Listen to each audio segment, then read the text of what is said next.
பசுமைச்சாரல் சேனலுக்காக அன்பு வணக்கம் கூறிக்கொள்வது உங்கள் நண்பன் உதயகுமார். பழவேற்காடு ஏரி, இதை ஆங்கிலத்தில் புலிகாட் லேக் என்று அழைப்பார்கள். இந்தியாவின் இரண்டாவது பெரிய ஏரி பழவேற்காடு ஏரிதான். சுமார் 15,360 ஏக்கர் பரப்பளவில் இந்த ஏரி அமைந்துள்ளது. வங்காள விரிகுடாவில் இருந்து இந்த ஏரியினை ஸ்ரீஹரிகோட்டா தீவு பிரிக்கிறது.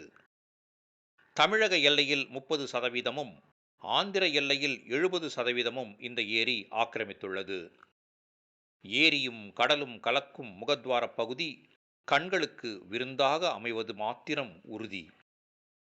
ஏரியில் செய்யும் படகு பயணமோ சிறியவர்களுக்கு மட்டுமல்ல, பெரியவர்களும் குழந்தைகளாக மாறிவிடும் அதிசயம்.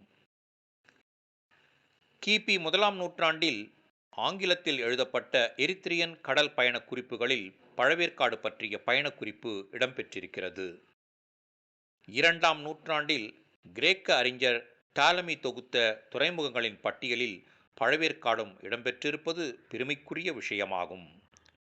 தமிழகத்தில் ஓடும் ஆரணி, கொசஸ்தலை ஆறுகளும், ஆந்திரத்து சொர்ணமுகி, காளங்கி ஆறுகளும் பழவேற்காட்டில் சங்கமம் ஆகின்றன.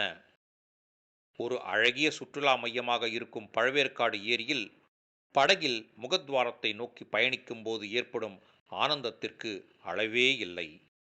நாம் மட்டுமல்ல, உலகத்திலிருந்து பல பறவைகள் கூட இந்த பழவேற்காட்டிற்கு பயணப்பட்டு ஆனந்தம் காண்பது மற்றொரு அதிசயம். படக்கலவையில் உதவிய ராஜ்கிரனோடு விடைபெறுகிறேன். மீண்டும் அடுத்த பதிவில் சந்திப்போம்.